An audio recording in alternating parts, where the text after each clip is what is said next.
দীর্ঘ ১৫ মাসের রক্তক্ষয়ী নৃশংসতার পর গেল বুধবার হামাস এবং দখলদার ইসরায়েল যুদ্ধবিরতিতে রাজি হয়। কাতার এবং যুক্তরাষ্ট্রের মধ্যস্থতায় এই আশার আলো দেখা দেয়। কাতারের আমির আনুষ্ঠানিক এ চুক্তির ঘোষণা দেন।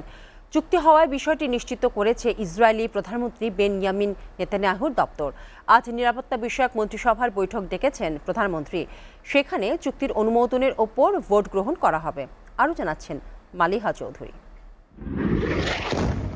চুক্তি অনুযায়ী গাজায় যুদ্ধবিরতি কার্যকর হবে আগামী ১৯ জানুয়ারি থেকে। উভয় পক্ষের সাথে রুদ্ধদ্বার বৈঠক শেষে বুধবার কাতারের আমির ঘোষণা দেন যুদ্ধবিরতির চুক্তির।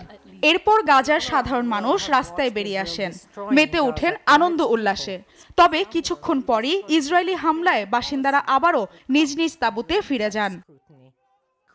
যুদ্ধবিরতির ঘোষণার কয়েক ঘন্টার মধ্যে হামলা চালায় ইসরায়েলি বাহিনী। অবরুদ্ধ এই উপত্যকার বেসামরিক প্রতিরক্ষা বিভাগ জানিয়েছে, গাজা জুড়ে এখনও হামলা চলছে।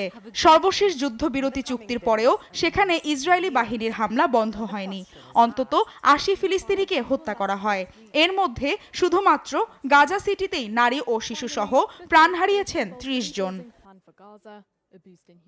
এদিকে বিশ্ব খাদ্য সংস্থা জানিয়েছে, গাজায় ১০ লাখের বেশি মানুষকে তারা সহায়তা দিতে প্রস্তুত। তবে এক্ষেত্রে সব সীমান্ত ক্রসিং খুলে দেওয়া দরকার।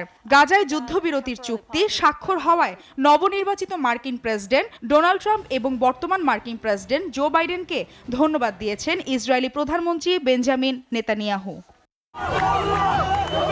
১৫ মাসেরও বেশি সময় ধরে চলা রক্তক্ষয়ী সংঘাত কাতার ও যুক্তরাষ্ট্রের মধ্যস্থতায় চুক্তির মাধ্যমে অবসানের আশা দেখা দিয়েছে। Maliha Chowdhury, এসিটিভি international desk.